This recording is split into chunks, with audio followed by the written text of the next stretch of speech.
चेतावनी देती है और अतीत का खुलासा करती है। मंजुलिका की आत्मा है अंजुलिका की जुड़वा। जब उनके पिता को ठाकुरों के लिए खातों का प्रबंधन करने के लिए कहा गया तो बहनें हवेली में चली गईं। मंजुलिका पर उनके पिता द्वारा अंजुलिका की प्रतिभा का पक्ष लेने से बाद में ईर्ष्या पैदा हुई, जो कि उनकी बहन के लिए नफरत में बदल गई जैसे जैसे साल बीतते गए। दोनों बहनों को 18 साल पहले 2007 में रीत के बड़े भाई उदय ठाकुर से प्यार हो गया था। हालांकि उदय ने मंजुलिका की भावनाओं का बदला लेने के लिए मंजुलिका को क्रोधित और धोखा दिया। मंजुलिका, जिसने काला जादू सीखने में एकांत की तलाश की थी, ने इसे अंजुलिका के खिलाफ एक हथियार के रूप में इस्तेमाल करने का फैसला किया। अंजुलिका और उदय की शादी के बाद उसी रात मंजुलिका ने सच्चाई का पता लगाने के लिए अपने पिता को बेरहमी से चाकू मार दिया और अंजुलिका की हत्या करने के लिए निकल पड़ी, लेकिन उसने खुद को बचा लिया और आत्मरक्षा में मंजुलिका को चाकू मार दिया। मृत होने के बावजूद मंजुलिका ने परिवार को अकेला नहीं छोड़ा, क्योंकि उसकी आत्मा उन्हें नुकसान पहुंचाती रही और उदय को बालकनी से धक्का देकर लकवा मार गई। पुजारियों ने मंजुलिका को तीसरी मंजिल के एक कमरे में कैद कर लिया। वर्तमान में रीत के पिता रूहान को बताते हैं कि मंजुलिका के श्राप ने उनके परिवार के 8 सदस्यों को मार डाला था। एक रात छोटे पंडित रूहान और रीत को हवेली के चारों ओर घूमते हुए पाता है और सच्चाई का पता लगाता है।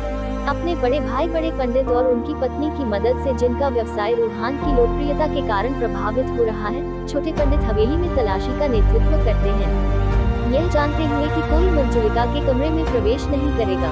रीत ने वहां छिपने का संकल्प लिया और छोटे पंडित के आरोप परिवार पर झूठी साबित होते हैं।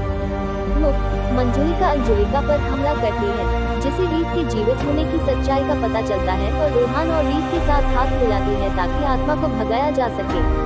वे उसी पुजारी से मदद लेते हैं जिसने मंजुलिका की आत्मा को पकड़ लिया था, लेकिन वो उन्हें बताता है कि उसे 3 दिन की आवश्यकता है। मंजुलिका की आत्मा उस पुजारी के पास है जो उसे अपने द्वारा मारे जाने से पहले अपने शिष्यों को मार डालता है।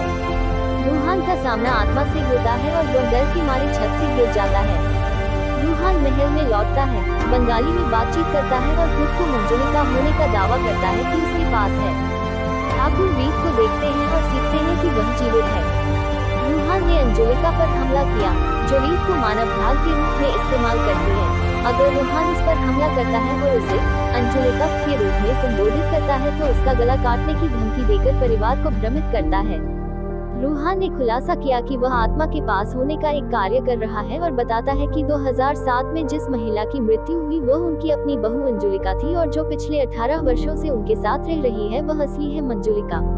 18 साल पहले मंजुलिका की साथी होने का खुलासा करने वाले पुजारी की मदद से अपने पिता की हत्या करने के बाद मंजुलिका ने अपने काले जादू का इस्तेमाल करके अंजुलिका को प्रभावित किया और उसकी पहचान चुरा ली। काले जादू के प्रभाव में मंजुलिका के वेश में अंजुलिका ने मंजुलिका पर हमला किया, जिसने आत्मरक्षा के बहाने उसकी चाकू मारकर हत्या कर दी। जब उदय को सच्चाई का पता चला तो मंजुलिका ने उसे लकवा मारते हुए बालकनी से धक्का दे दिया और इस तरह उसे किसी को बताने से रोक दिया।